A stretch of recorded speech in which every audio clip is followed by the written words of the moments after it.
morning, everybody. Good morning, good afternoon, good night, wherever you may be in the world.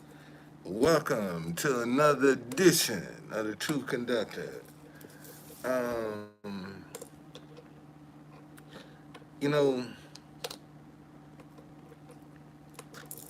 here's the problem right here in a nutshell. The reason we are so divided is because we're afraid of each other. And my question to you is exactly what are you afraid of? I mean, think about it, man. What exactly, what is it that you're afraid of? That, you won't participate? What's going on there? How you doing, man? That, you don't want to get involved? You don't want to have any parts to play? What exactly are you afraid of? And I think this is where we really need to start breaking down this barrier of fear that's between people. Okay? Um, you know, isn't that interesting that you can put your neck on the line and nobody have your back when you're trying to do right? But you can get all kinds of support when you do wrong. I, I, I, and I'm glad you said that because let me give you a clear example. You have kids that are honor roll students that can't even get the time of day. Yet that joker that ain't trying to do nothing, ain't trying to be nothing, ain't trying to have nothing, pants hanging all down around his ass, all the resources go to them. The resources are not going to the kids that are producing, that are productive. All of the resources are going to areas that aren't productive, that's not going to produce. And what they are producing is to feed the system. Damn. It, wow.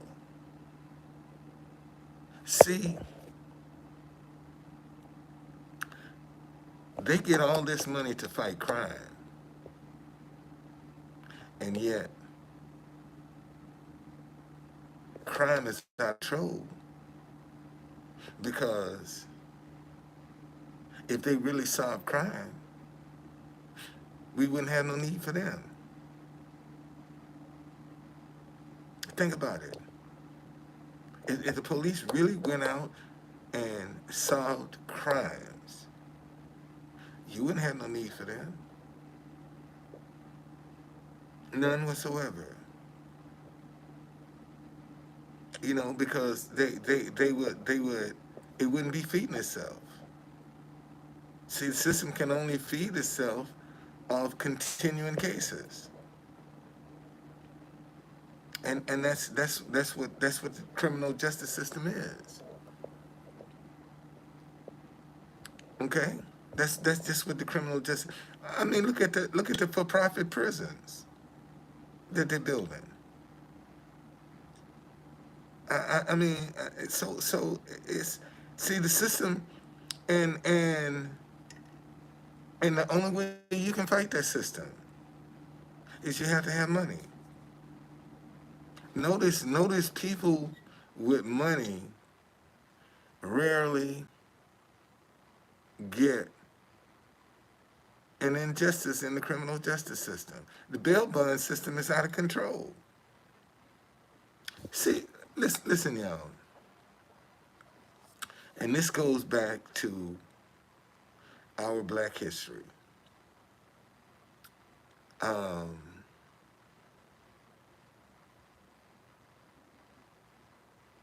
the judges, the police, everybody had their finger in slavery. For each slave, each black person that came through that criminal justice system, somebody received a reward for that. Okay? So it was beneficial to the powers to be to make that money. They didn't care whether you were innocent or guilty, because you could, take Solomon Northup, 12 years a slave. That happened right here in D.C. And it took him 12 years to get a message back to a white man, come get me. They done sold me into slavery. See, before the 1835 snow riots, if you were free, you had to have 3 white people to vouch for you, and you had to put up a $50 peace bond. $50 then was a lot of money. Okay? And they still could take your papers and sell you into slavery. But you had to have 3 white people to vouch for you if you were free. Okay? And no more than 7 black people at a time could congregate in Washington, D.C. And see, when we started out, we had Washington City, Washington County, Georgetown, and Alexandria. Alexandria, Georgetown, and Washington City were the 3 livable areas of the city. Washington County was like the suburbs. It was the rural. See, in Alexandria, Georgetown, and Washington City, you had a 10 o'clock curfew. Okay? So if you were free and you were caught after 10, you would pay the fine. They gave you a $5 fine. If you didn't pay that fine, you got 6 months in jail. And if you were enslaved and you were caught out after 10, you got 40 lashes. All right? That's just how that system worked. And see, and we had to be savvy enough that in the midnight hour was when the Underground Railroad was the most active. That's when the movement comes. Once master is asleep, then you got 4 or 5 hours before daybreak to put as much distance between you and where you're trying to get from. All right? And see, and there was no, see, this is what people don't understand. When you were a runaway slave, that's only at night. When it got to be daylight, man, you hiding. You hiding. Because you can't be seen. You see, you got to hide somewhere until the sun go down.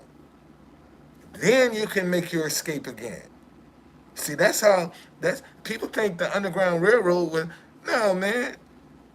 Because, see, the 1850 Fugitive Slave Act is the act that made the government now responsible for returning runaway slaves. See, before, did nobody, I think it was the 1791 Fugitive Slave Act, nobody paid attention to that. You know, there's nobody, everybody ignored that act. But the 1850 Fugitive Slave Act, that's when the federal government was held liable to return runaway slaves. They call it the Bloodhound Act. And see, somebody could say they own you, and you had no defense. Mr. Jailer, I'm a free man. You know what the jailer gonna tell you? That's what they all say. And listen. And if you ever been locked up on some junk, and you say, "Man, I ain't do this," the first thing they gonna tell you, that's what they all say. See, that's the mindset that has been passed down from generation to generation, man. You know, and see, because we don't want to learn this stuff, because we don't want to talk about this stuff, this is why we're having the issues that we have. A lot of these kids right now operate in the Underground Railroad and don't even realize it because ain't nobody explain it to them. They operate right now in the Underground Railroad, and I'm gonna show you. I got my first school Wednesday. I got my first DC school Wednesday to do a tour with. Okay, and I'm gonna video this to let y'all see what kind of reaction young people will have to the information that I'm sharing with them. Okay, see, because I'm gonna have to keep them engaged. Okay, I got to keep their interest. I can't just go through this like business as usual. You know, I'm gonna have to really focus in on these kids and show them just what they dealing with and why they doing some of the stuff that they do. See, and that's the challenge that's in front of me. And man, I'm looking forward to it. I'm truly looking forward to that experience. I really am because um, we've tried everything else with these young kids. Why we don't try Black History on them? Why are we afraid to try to use their own history to turn them around? We're afraid, man, to use their own history to try to reach them. That's how bad, that's how afraid we are of each other. Listen, let me explain this um, assault weapon thing to you. Um, See, you have a bunch of people that feel like if they lose their guns, then the federal government has an advantage. Thank you, man. That the federal government has an advantage. That if they go to war, if there's a revolution, see, and they take away all of the assault weapons from the people, now you got an unfair fight. Because now the government got all the high-powered rifles, and all you got is handguns. And saying you got a group of people that are saying, no. See, I want to keep my rifle in case I got to fight, in case I got to fight you. And see, and that's why the government is trying to get a ban on assault weapons. Because if they get a ban on assault weapons, if there's an uprising, they ain't got to go up against that because they have eliminated that threat. And that's what this whole assault weapon ban is all about. It's all about if we have to go into a fight against the government, we don't want to be shorthanded. And, and January 6th showed you they don't mind fighting. They don't mind, revolting. That's what January 6th showed you. You see, and this thing that they're going around making it easy for everybody to carry a concealed weapon, that shit ain't gonna last long. It ain't gonna last long. Because see, now the wrong people got the right to carry a gun. Since you done signed it into law for everybody, now the crooks can legally carry a gun. Bad people now can legally carry a gun. And they ain't got to go through no hassle to get it. All they got to do is go buy it. And they can carry a concealed weapon. And why is it that the gun has to be the first option? Why are we so angry with each other that the gun has to be the first option to communicate? And that's all a gun is communicating. Don't fuck with me, because I will kill you. You see, and why is that? Why can't we talk to one another? Why do we need all these guns in the beginning? I mean, that's an excellent question. See, and it goes back to what are you afraid of? I mean, seriously, what are you afraid of? That you got to have all this protection. And nobody's asking this question. What you scared of? You see, I mean, seriously. And again, your fear is not giving you an advantage. You don't get no special pricings because you're scared of people. Because you don't want to be around nobody. You don't get no. Ain't nothing special happening in your life. You going through the same hardships everybody else, but you're scared. And see, and here's the sad part, man. A lot of y'all got each other's answers and won't even talk to one another. That's the sad part, man. A lot of folk got their answers, and you're scared to talk to people that's got your answer, and you're scared to talk. And this is what the media has done to us. Made us afraid of each other.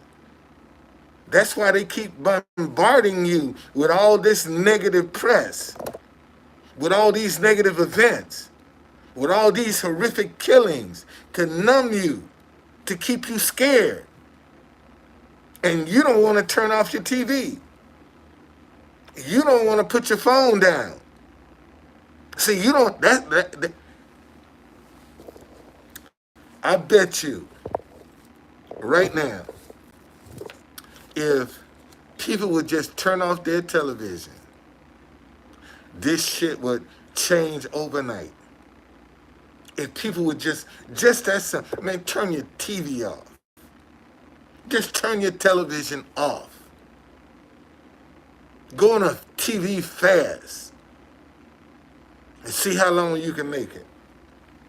And when they see ain't nobody tuning in, oh, they gonna change. They gonna change. But you too busy fighting each other. You too busy hating each other. And still getting screwed. Still getting screwed. And still wallowing in your hate. Still getting screwed. And you still walking around with your chest out. Because you got some hate in your heart. I'm telling you, man. People, and I see it every day down at the White House. Because I tell people, you know, I have a microphone with my speaker. And I tell them, hey, man, I'm sitting in front of the police. What are you afraid of? I try to be, you know, how cool is it, man, that you bring in some family and friends to the White House and you hear your national anthem. I mean, how cool is that? And see, and this is what I be trying to tell people. If the White House ain't important, why are you here? So this place must have some kind of significance. Because if I don't care who come to Washington, D.C., if they don't see nothing else, they need to see that White House. They need to see that White House. And I know, and right now, people don't appreciate it. And it's all good, man. It's all good. And the first thing they tell me, you know, I ain't got no money. Man, I'm used to that. That ain't nothing. That don't shock me. That you ain't got no money. You got what you want. But now you ain't got no money. You see? And that's how people will do. You know, and the reason they ain't got no money is because they don't know what you're gonna do with the donation they give you. See, they don't know that dollar that you get them, they don't know what you're gonna do with it. See, I don't know what you're gonna do with that dollar. What is the Truth Conductor? Is that some organization? Too lazy to even Google. See, you got folk, man, that you got to baby them. You got to spoon feed them. They ain't independent enough to try to find some information out on their own. They have to be told. See, and that's just how lazy they are. You know, no, seriously, that's how lazy they are, man. They ain't gonna that for them to have to look something up, for them to have to do some research, for them, I can't do that. I can't do that. Yeah, I ain't got time for that. But you got time for a whole bunch of foolishness. You got time to be searching OnlyFans. You think you think I don't know some of y'all addicted to porn? Come on, man. Come on. You think I don't know some of y'all addicted to porn? You know, I mean, come on. And see, for some reason, people don't think folk have the same issues they have. You know, it's like when a person gets to be famous, they all of a sudden they don't do the things that you do. They don't go to the bathroom. You know, they don't take a shower. You know, they don't eat. I mean, come on, man. People are just the only difference between you and a celebrity or somebody rich is your access to cash. That's the only difference, man. If if you take that person's access to cash away, they'd be just like you. They'd be just like you. And that's the only difference between you and money is they got more access than you do.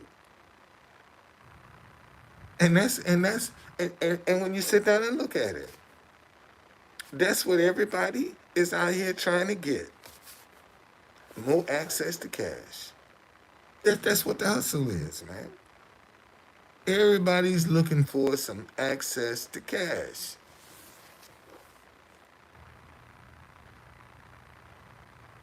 Oh, they ain't closed today.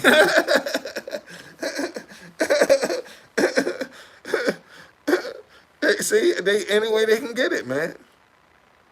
See, if people, isn't that sad that you have to go out here and steal, that you can't use your own positive creativity and come out and make it, but you can do negative, you can go dark and get rich overnight. I mean, thank you. Think about that, y'all. Think about that for 1 minute. Why is it that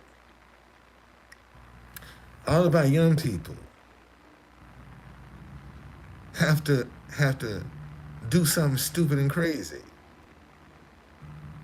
just to achieve some success? You know, I mean, think about it. So it's up to us. And if we don't do anything to change this, um, that's because everybody angry, man. Everybody's scared. Everybody's scared, man. You know, you ain't promoting nothing else. See, I mean, people don't want to promote nothing positive. So what do you expect? And we all at risk. That's what I've been trying to tell y'all. We all are at risk, man. Only by the grace of God, somebody ain't snapped around you. We all are at risk. And people don't seem to care. They don't seem to care.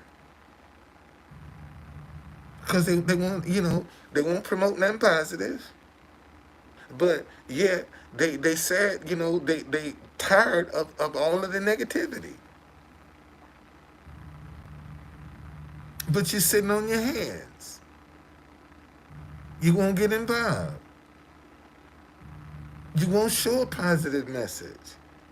I mean, think about it. I got what, 6 people in here? Name the last rags to riches story you know. Something that simple. Name the last rags to riches. Oh, hold on. Hey, hey, morning. She got me the other day. Okay, she got me the other day. But I want you to start cleaning my room. Okay? No, not today. She just did me the other day.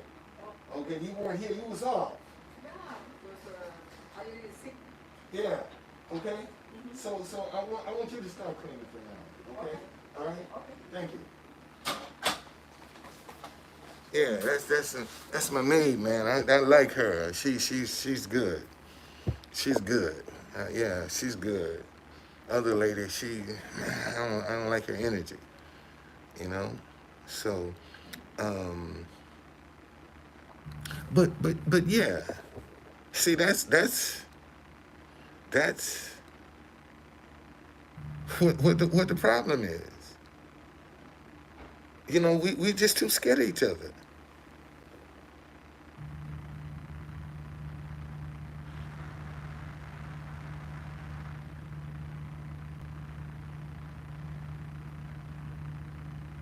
Well, I don't know. I don't know. I don't know if they can do that. I don't know if that's legal, man. I don't know if somebody that's extortion for somebody to make you sign something under threat. I don't think a practice like that happens because that's truly a case. That's extortion when you make somebody do something against their will, and you're supposed to be the law enforcement. I don't think that don't sound right. That don't sound right. That don't sound right at all. Because that's a clear extortion, and that's what that is. And see, what? Here's the problem. Here's the problem, especially in it might. Here's the problem, especially in my community. Um, we don't know our rights. We don't know our rights. They can tell us anything. Hey, Luna, how you doing? They can tell us anything, and we don't know our rights. See, we could eliminate a lot of the friction between the community and the police if we just teach the community what their rights are. So when you got a rogue cop coming up telling you something that he know you don't know, and see, and that's what most police officers know. The shit they be telling you, you ain't got a clue. You have no clue as to what they talking about. Give you an example. One day, I was sitting in the middle of Pennsylvania Avenue. Sitting in the middle of Pennsylvania Avenue. And I saw the park police walking toward me. And I knew he was wrong as two left shoes. Okay? I knew he was wrong. And when he walked up on me, I said, wait a minute, I want to film this. That's what I told him. I said, wait a minute, I got to film this. So his first question was, are you familiar with the superintendent's? Some old, matter of fact, let me see if I can let y'all see that video. Let me see if I can let y'all see that video. It was some old crazy question he asked me, and I was like, come on, man. You know the stuff that you talking I ain't even nowhere near this. I got it in here. Hold on a second. I'm gonna find it. And I saw yesterday when I went down to the White House, and I saw this park police. He said, "How you doing today?" I said, "I'm doing fine." He said, "It's a beautiful day." I said, "Yes, it is. Yes, it is." Y'all wait a second here, y'all. I'm close to it. I want to show y'all this. Cause see, most folk don't know their rights. And that's what the problem is. Most people have no idea of what their rights are.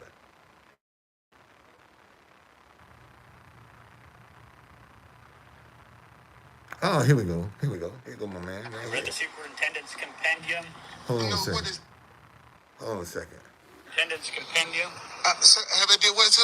Read the superintendent's compendium. No, what is that, sir? About from Lafayette Park. Okay, but I'm not in the park, sir. I'm not in the park, sir. I'm not in the park. I'm on Pennsylvania Avenue, sir. So my application on Pennsylvania Avenue has nothing to do with you. None whatsoever, sir. My application, sir, my application has nothing to do with you. I'm not in Lafayette Park. Okay, I'm on Fair Pennsylvania enough. Avenue. Fair enough. I'll let you go with that. Okay? Right. Okay, my man. But can you just maybe keep it down a little bit so everybody's not... Just why you got it right now. Is that fair? My man, I've been out here 4 years, sir. Nobody has ever, matter of fact, they enjoy my music. All right. You're the first officer that came that said that I shouldn't have music pointed at the White House. When every protest come down here, they got their stuff pointed at the White House. Don't nobody say nothing to them. All right. Well, if you're on the White House sidewalk or on Lafayette But Park, sir, I'm not in. this is basically Sir, I'm not on the sidewalk. I'm not in I Lafayette told Park. you, fair enough. I'm Did in. I not? So can I get an apology? I apologize, sir. Thank you, sir. I appreciate that very much. Okay. Fair enough. See, that's how you know, that's what you have to do. That's all you have to do. And see, when people see that, when people see that you ain't nothing to play with, that they just can't come and tell you any and everything, then they'll leave you the hell alone. I mean, seriously, they'll leave you alone. When people know if they come messing with you, they're going to get a fight. You just ain't going to roll over. They ain't trying to engage you. They'll avoid you. The next one coming behind you might not be so lucky. Or that one in front of you might not be so lucky. But when they see you coming, they ain't trying to entangle with you, man, to get engaged with you. See, because they know you ain't gonna take no mess. And that's just the way you have to be. And a lot of folk don't have any appreciation for that. See, a lot of people, say, well, you were being disrespectful. No, I wasn't. I wasn't being disrespectful at all. I'm just trying to show the man I'm aware of my rights. Well, we built, see, let me explain something to y'all about the nation's capital. See,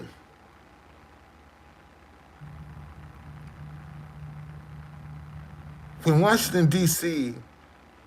was first created,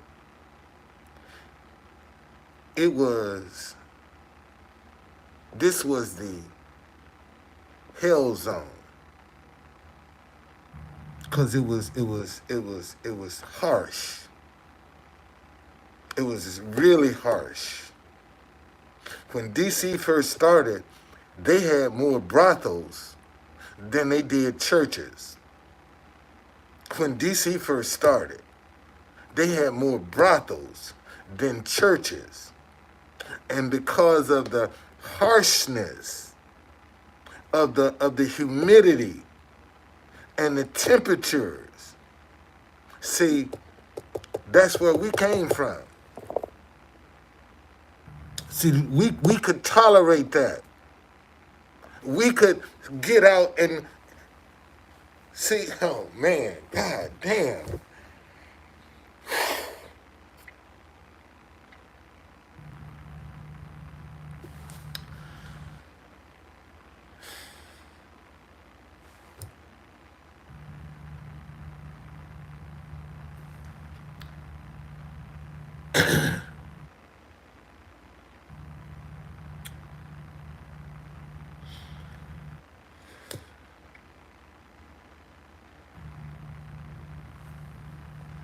Because of the climate we came from,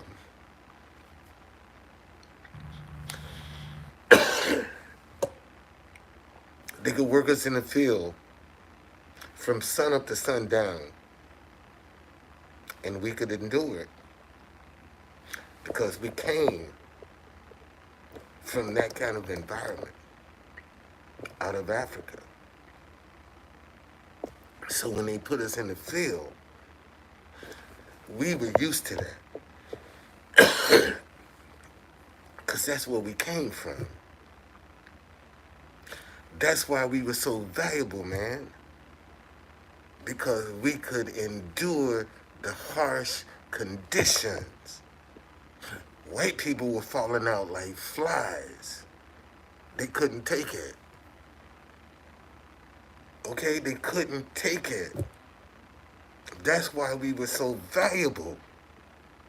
Because of where we came from, we can endure that sun and that harshness and still produce. That's why we were so valuable. And that's what people don't understand.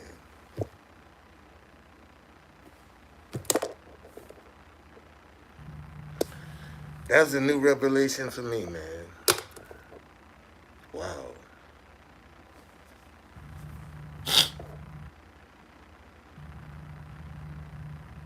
That's why. That's why our labor was so important. Because we could withstand the sun. No matter what conditions they put us in. We thrived. They gave us the worst. And we turned around and made it our best. That's what we had to do to survive. You see? And, you know, we really haven't tapped into the creativity of some of these young people, of some of the solutions that they got. They got our answers, man. And we won't even give them a chance. We won't even give them a chance. We won't even groom them. And that's our fault. That's what we gonna come up against. That's what we gonna have to deal with. That's the karma we're getting. Cause man, we got a bunch of kids that are ruthless. They'll bite the hand that feeds them. These young kids today, man, they'll bite the hand that's feeding them. And don't think they did nothing wrong. That's the sad part. They'll bite the hand that's feeding them and don't think it's wrong. This is how far we've deteriorated, man. What's going on, Boxer? This how far we done deteriorated. And see, whether you realize it or not, see, this rap music is the cancer in the black community. And that cancer has hopped over into the white community. See, that cancer of rap music, you got more white kids that are addicted to rap music than you can shake a stick at. Who you think these rappers are getting rich off of? Black folk ain't got that kind of money to be paying them highest prices for them tickets. Who you think buying them tickets? And they charging $75, $100, $150 a ticket. Who you think buying them tickets? Ain't no black folk buying them tickets. This is white people buying these tickets. And you look at a lot of these rap concerts, most of them are white kids. That's the cancer that's off in them. And see, and we steady, and that's just some more hate that we gonna have to deal with. Some more hate, but ain't nobody trying to promote nothing positive. You know? Ain't nobody trying to change the narrative. Nobody's trying to change the narrative. And if we don't change the narrative, ain't nothing gonna change. Nothing is gonna change. Everything's gonna remain the same. All right. So listen. Oh yeah. I gotta go on Instagram before I get up out of here. I'm juggling now. I'm juggling both, man. I'm trying to. I can't just dump my YouTube crowd, So I had to come in here and give y'all a little something every morning, just a little bit. But I got some other. I'm working it, man. I'm working it. I'm working it. It's a work in progress. It's a work in progress. It's a work in progress. Um, I'm just, something is gonna give. Something gonna have to give. Something is gonna have to give, man. Some people gonna have to step up and get involved, or we all gonna perish. And that's just what's gonna happen now. Either we all gonna get involved, or we gonna perish together. And right now, people don't seem to have a problem about perishing. That's the sad part. What's going on, David? The sad part, man, people don't seem to have a problem about perishing. They scared. You know?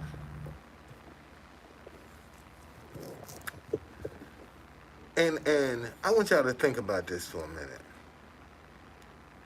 The guy that created Cash App got stabbed to death. And this dude was crying out for help. No, none, no.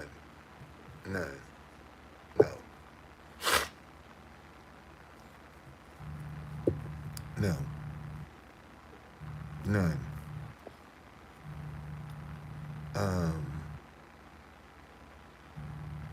This dude was crying out for help and couldn't get it. How do you think he felt?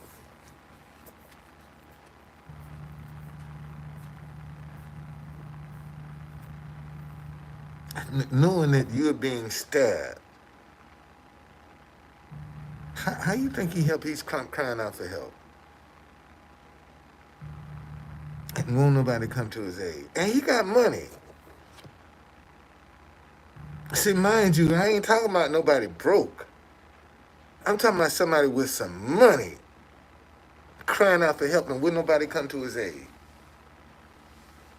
And you have to die knowing nobody came to your aid. You got to die knowing that, man, that nobody came to help you. Okay? Regardless to whatever it was. See, I ain't getting caught up in the conspiracy. I'm looking at the fact, man, nobody came to this guy's aid. And he was in a wealthy community. He wasn't in the hood. See, that's the shit they do in the hood. They mind their business in the hood. You see, but this dude was in a wealthy community. And nobody would come to his aid.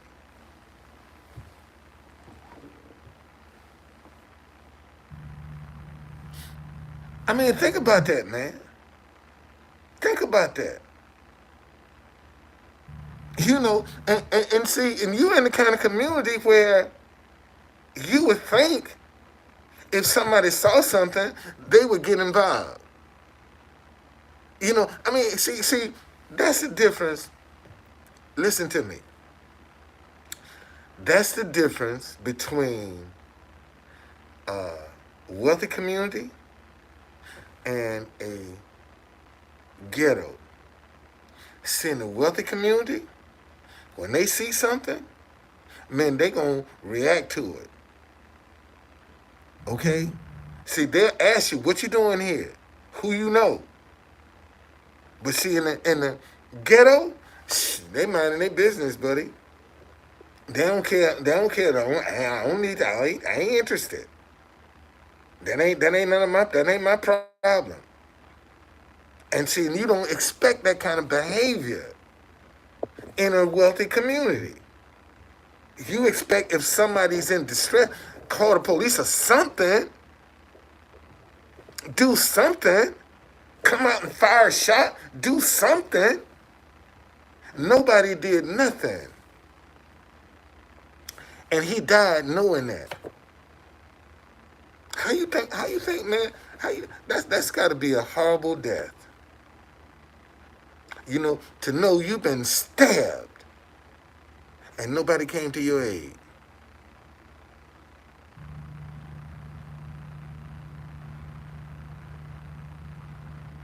I mean, think about that, man. And see, if we don't get somebody out here talking some unity, talking peace, talking come together, isn't that interesting? You can't get rich doing that, but you can get rich overnight dividing people. But you can't get rich uniting people. Isn't that interesting? I mean, that's mind-boggling within itself. They are freaking out. They are freaking out. Because stuff like that don't happen in their community. And especially to one of them, they don't have that kind of behavior in the wealthy community, man. When them jokers see something, they respond, they react to it. Because they want to be around peace and quiet. And this guy, man, I'm telling you. I mean, just think about it. I mean, seriously, think about it, man. You've been stabbed, and you in pain, and you hurt and disappointed. Nobody will come and help you. Nobody. And you're somebody. I mean, think about that, man. This man invented Cash App. He ain't no regular Joe Blow. He invented Cash App. And nobody would come to his aid.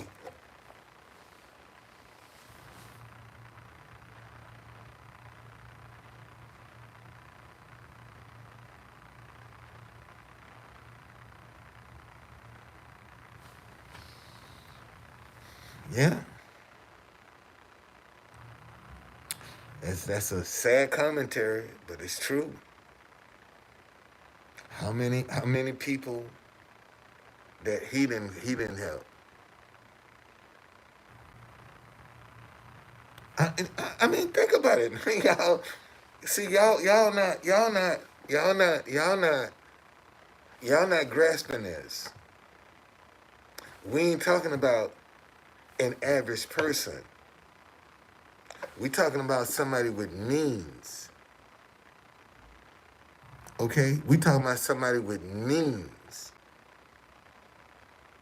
I mean, you might, $10 million for some people is a lot of money. $10 million for some folk is a lot of money. $10 million for some people is laughable. You come up talking about you rich and you got $10 million. You're a small fish. Get back in the pond. No, you ain't ready yet. You ain't ready. No, you're a small fish. But he had means, man.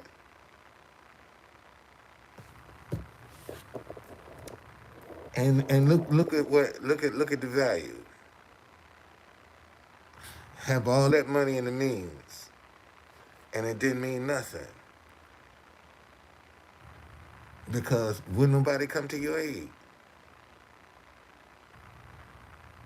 Would nobody come to your aid? And so the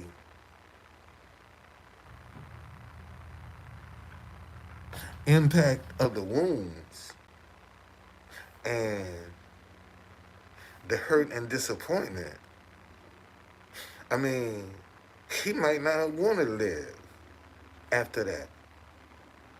To know that, I mean, think about it, man. If somebody come and stab you and you crying for help and nobody come and help you and you survive, you got to live with that for the rest of your life. That rejection. You got to live with that rejection for the rest of your life. And see, what we don't know is what other kind of rejection is he dealing with? Because we all got some rejection. Let me say that again. We all got some kind of rejection that we dealing with. See, everybody got some rejection in their life. And the difference is some people let their rejections rule them and some people don't. You see, that's the difference. See, the people that are letting rejection rule them are the ones that's always blaming, ain't never taking accountability, ain't never responsible for nothing.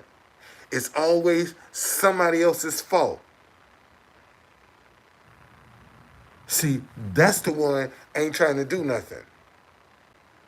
That's letting their rejection rule them.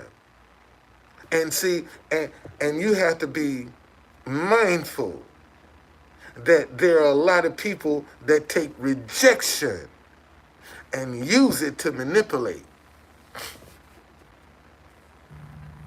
Well, it depends on your mindset. See, if you don't have a divine mindset, you ain't gonna pick up on the protection. And see, and that's what most folk don't have, that kind of mindset. See, they just go along to get along. That's what most people do. Anyway, hey man, stop being afraid. Okay? Stop being afraid. Get involved. We need your help. Because without you, can't be no change. Can't be no change without you. And this is what we're going to have to come to grips with. Okay? Let's get involved. Get off the sideline, man. Support a positive initiative. Pay it forward. We need to put some positive vibes back into the atmosphere. And you got a part to play. Okay? See y'all later.